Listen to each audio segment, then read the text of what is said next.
Hello,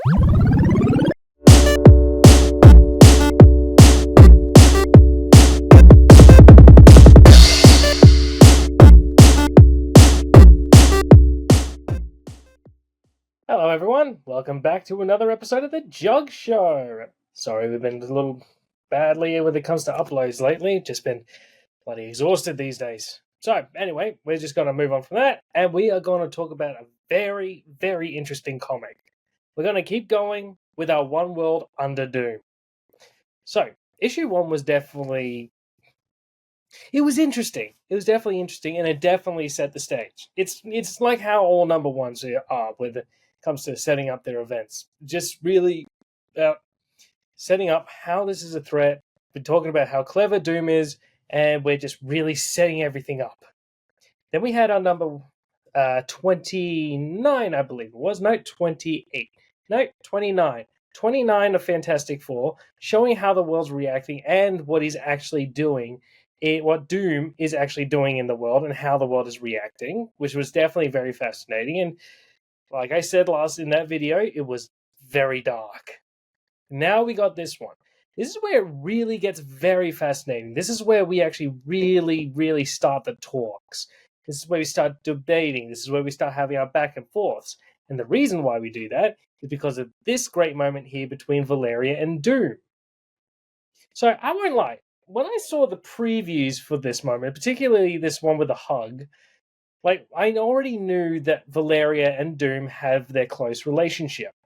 And just sometimes it feels like it can feel like she's siding against the family. Like she would prefer Doom to be raised by Doom over the Fantastic Four. Now, I know deep down that's not true, and that's definitely exemplified in this sequence.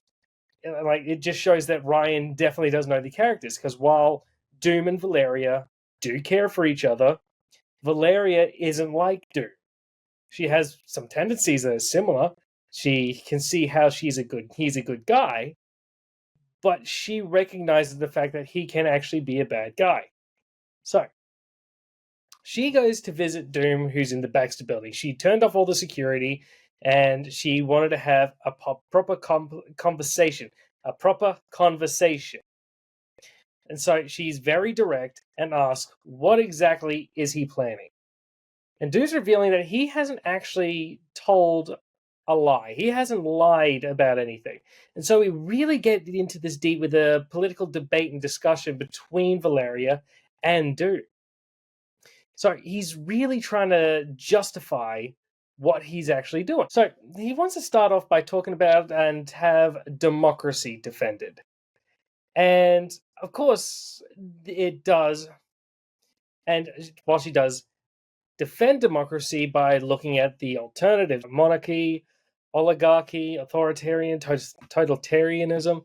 So she's really looking at democracy and looking at the other ones that causes more. They could also cause their own problems. So she's defending one by saying how bad the other ones are. I've actually heard this argument before that democracy is full of problems, full of corruption, full of people that will use it, and like it's just a flawed concept just as much as all the other ones are, or even more so. So democracy is the best we can probably do. I don't know. This is a whole other different conversation. She's defending democracy as the fact is one person is put on the top and they're there at the discretion of all the people that are beneath them. So, which is the whole point, that they're only there because other people put them there, and they need the single leader scenario to help create a sense of order within their actual governments, but they can actually be removed at the discretion and at the behest of the others, the people that are actually a part of the democracy. And Doom isn't challenging the validity of democracy. He's challenging the reason why we don't have a sense of democracy at a planetary level. So, an individual to rule the world at the behest of all other nations. So, he's actually really trying to create that type of scenario, a president of Earth, in a way. So, that's how we end up with God Emperor Doom. it's a novel idea in a way. Like, you could definitely defend it, or someone. You could definitely make that kind of an argument, but we can't do it. Like, I don't believe you'd be able to do it, especially with how the world is now, especially with nations can pressing other nations' cultures at massive levels of divide. It is like we are at such a chaotic place with who we are as a global civilization that I don't think this would be a possible thing. But that's where Doom comes in. He's definitely done something. He's convinced the nation leaders of the world that he should be the one in charge. We still don't know what it is, but he's definitely done it. So he's really putting forward that idea. And even though he is trying to sell it as that good of an idea, and it could be that good of an idea, it's not really what he's after. It's not him. Like, this is his justification. This is like the moral sense of what he's doing, but it's not his sense. It's not his thing. This is how someone like Valeria would actually describe it, because unlike Doom, she does have a conscience and a moral center. So if she believed that she could help unite the nations, or at least create a scenario where one person can have a global overlook around this, that she could probably do it, but she probably wouldn't do it like this. She'd probably try and earn the position. So what he's trying to do is essentially create this scenario of like how Storm was as the regent of Arakko, or as the voice of Sol. Like, she was the big one in charge, and then she decided no thrones on Arakko. That's a whole other conversation I kind of want to have. It's a bit of a philosophy thing. But anyway, continuing on. As Doom always does, it's not about actually trying to help people. Like, he does have people's best interests in mind, but at the end of the day, it's all about his own sense of glory. It's all about his own sense of power. The fact that he is Doom and he is above all. So yeah, one world under Doom. It's very simple. Like, Doom's motivations have never exactly been complicated. He thinks he's that good. He thinks he's the big kahuna laguna of Earth. So he should be in charge. So he's put himself in that position. No other reason. No other justifications. No other kinds of reasoning. No big complicated because of this, and this. He really just believes he should be in charge. And see, the thing is, ever since I was young, I always had this weird idea of why somebody would want to rule the world. Why would somebody actually always want to do? Why do the villains want to do that? Because that means they're not gonna be able to do anything else. Like, they're gonna have to make sure these people are doing what they are doing, otherwise they're gonna take over. Or he's got to do all this to make sure that everything's running smoothly, or anything's like, it's all just gonna turn to shit. So he is trying to rule the world. He's doing the villain rule the world thing, but he's doing it in a different manner. He's making sure that the nations answer to him. He still gets all his glory. He's the one that's still in charge, but life continues life just keeps going. But it's still his final word over everything else. So it does actually. See, this is where it actually really gets intense. This is where I really know that I think that Valeria's relationship with Doom is going to change. That by the end of this event, she might see him a bit differently. Some sense of faith in him might be broken or something. I definitely don't think their relationship's going to be the same once this event ends. So, and I don't know if it's going to be a good thing. I don't know if it's going to be a bad thing. I'm going to put my trust in Ryan North. He's doing splendidly. He definitely understands the characters in ways that I was afraid he might not. And so it's very easy to trust him. He's made it very easy over the course of the 33 issues. He hasn't done 33 issues, but he's going to. And then we're going to start with that number one again. I'm not going to lie. I am a massive fan of Humberto Ramos, and I'm really looking forward to this. I think this art style, especially after reading Strange Academy, this is going to be a massive benefit to the Fantastic Four. I think it's going to actually do a very good job of exemplifying it. Like, it's going to be a good artistic representation of who they are. It's going to be a lot of fun, especially with Norse kind of writing. So the reason I think that Valeria is going to change is because she's actually looking at the things that Doom is doing, and she's definitely seeing it as a form of fascism. But the reason why Doom disagrees that's fascism is that he's actually right. That what he's not doing because he believes in, like, he doesn't believe like how the Red Skull would. He doesn't believe in the bigotry. He's doing things because he actually believes he's doing the right thing. He's not lying. He's not making people believe in him by saying they should believe in him, because if they don't believe in him, everyone's going to die.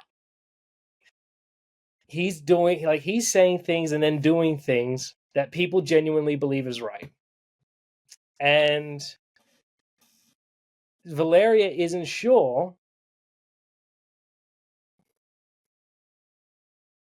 And Valeria isn't sure of him. She's actually questioning her relationship right now. This is something I'm really finding fascinating. I don't know where Ryan is going to take this. I'm so excited for it. Because it's always been that way with Valeria and Doom. She's been an angel on his shoulder trying to convince him to be a better person, but he would never really listen. He would always say, like, his ego would always get in the way. And he would say things like, Doom is above that type of stuff. If I do this, then I'm no longer Doom, so I have to do this. There might actually be a chance, now that I think about it, that Doom might actually end, like, this might actually end with the return of maybe the infamous Iron Man persona. You know, when he was Iron Man after he lost his scars and actually became a more moral individual. I don't know. I've tried. I cannot predict how this ends. How this will end, especially because the Fantastic Four are reverting back to another for number one issue again, just halfway through this event. It's a very chaotic event with a lot of political commentary that actually is very reflective of things that we have seen in real life, that is actually reflective of how people would react. This is a very good political display book. I've seen politics done in books before, but one way or another, it always manages to bring in some weird fantasy version or something that kind of takes the actuality of what's going on out of it. But this is proper political commentary by using a villain.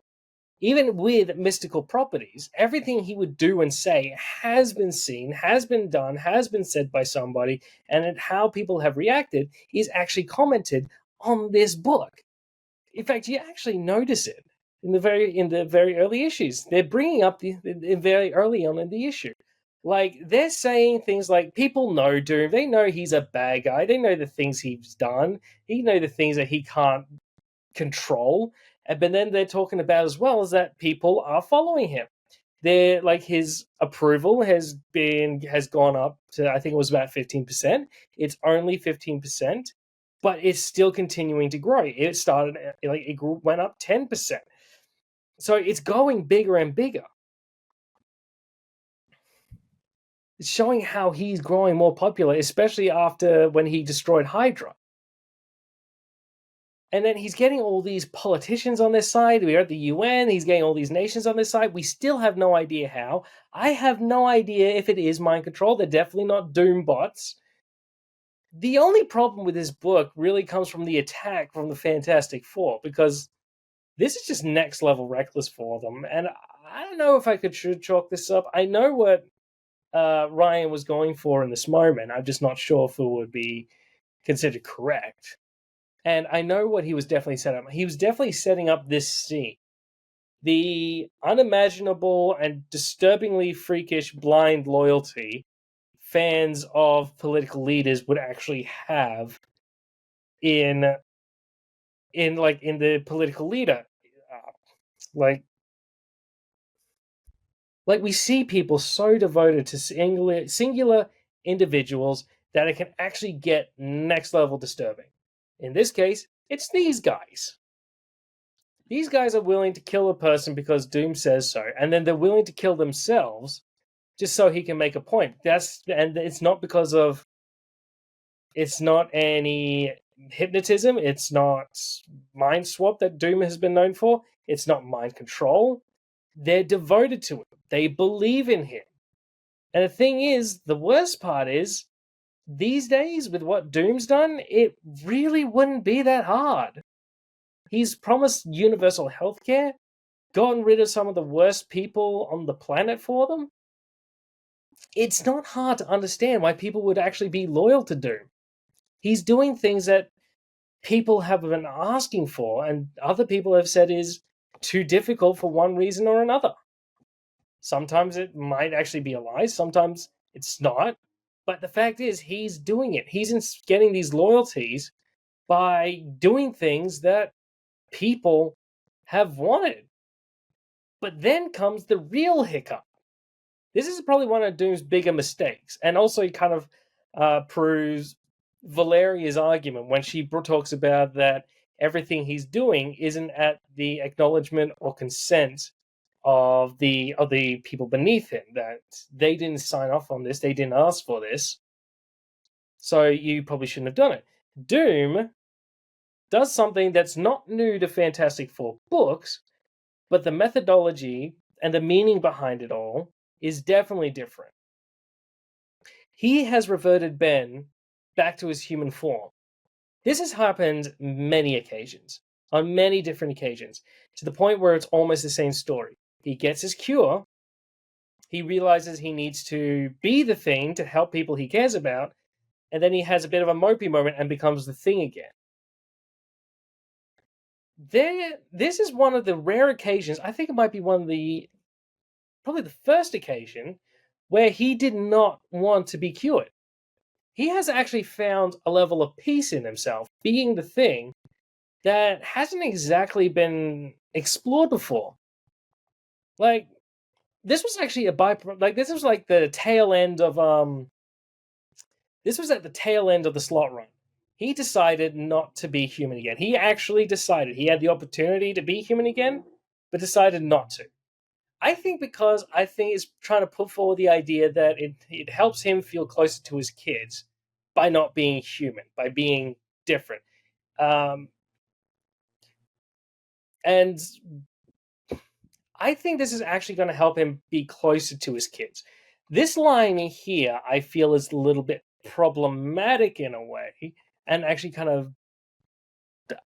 When we did that issue, I think it was issue 27, when Ryan wrote for Nikki, that I actually put these points forward.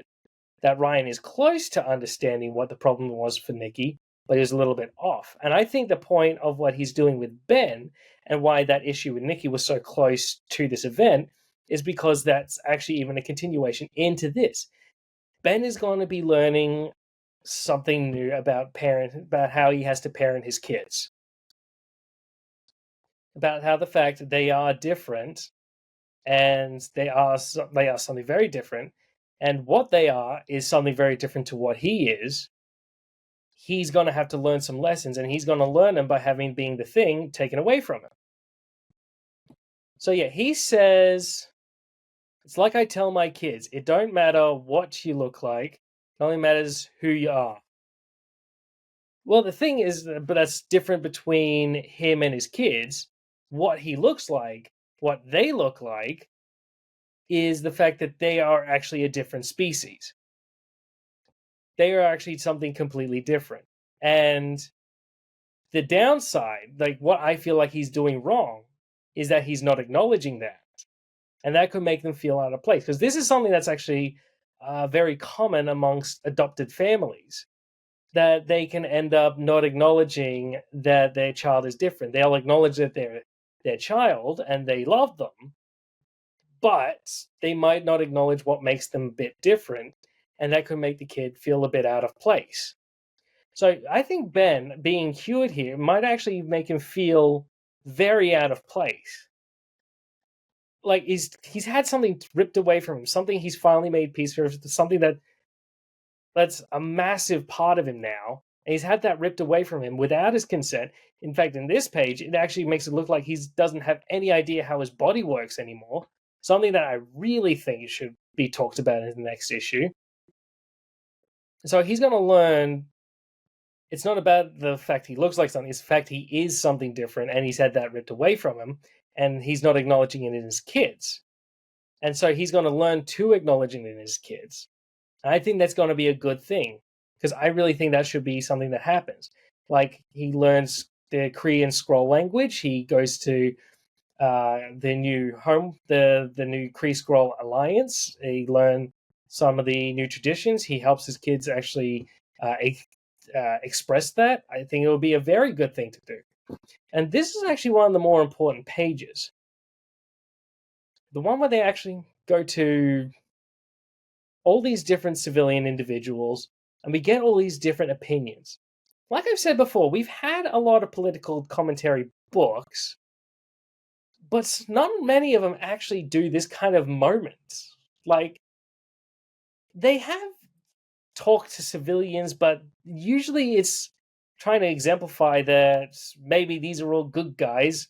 Like, they're trying to be on the side of the guy that's doing the evil stuff. Like, it's never done like this. Like, we got so many different opinions from different individuals, and some of them aren't on Doom's side, some of them are, some of them are appreciating what they're doing, some aren't. But the fact is, they like that he's in charge because he's doing things that they wish had been done by other leaders. And that's the bare minimum. Like, the biggest moment here is that they're talking about something that Doom had set up. So Doom started off with the free healthcare, he started off with the free education, got rid of the Nazis. This time he's opening the borders. Nobody has to go through border patrol. Nobody has to go through all these things to get from Mexico to North America. They don't have to go through, they probably would still have to go through forms of quarantine, like make sure they don't have anything that would probably kill livestock. I mean, we still have cane toad problems here in Australia. But the fact is, people can freely travel from one place to another without like a sense of a passport or anything. That could really benefit a lot of people who are struggling in one place and could probably make a better life in another. So of course, people would really appreciate it. So he's doing things that would definitely get people on his side. And so there we get to our final page. This one is complete comic booky. I don't understand why half these people are here. Dr. Octopus, I get him. Baron Mordo, I get him.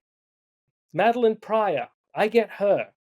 I mean, hell, Dr. Octopus, smart guy. Baron Mordo, former Sorcerer Supreme. Madeline Pryor, current ruler of Limbo. Why the hell do we have MODOK, who's always considered more of a joke of an intelligent character? And quite frankly, I think he's even lost control of AIM as well. Why would we have Mysterio when his magic's not even real? And why Arcade at all? I don't know. This is going to be in the next issue. It's also going to have something to do with the Jed McKay's Avengers. We're going to be talking about that when that happens. But the fact is, we're going to wrap up now. It's a very good book, and the commentary of it all is very fascinating and good to read. When I was actually discussing this book, it came up to me in Immortal X-Men. That in Immortal X-Men, we don't actually talk a lot about like the actual things that happened on the island, like things that were like supposed to be the reaction from the Quiet Council's decision. They were never really expressed. It's just like a data page of a singular opinion, and there you go. That was the whole thing. That was them saying they did good thing or did bad thing. There was so much more they could have actually done, and I think that and I can't help but wonder what Ryan would have done if he was in charge of Immortal X-Men. Who knows? So the commentary on this is still fantastic. I'm looking forward to number 3. I'm not sure how things are going to go with number 4, because I think that's when Dormammu comes in. And I think that's where it's really going to get very comic book like again. I don't know. Because even if it does, I got my complete trust in North. Because every time I keep thinking, is this going to be okay? I just read it and it is. So that's the comic. Bloody great comic. I'll see you guys next week. So one last thing. Bye.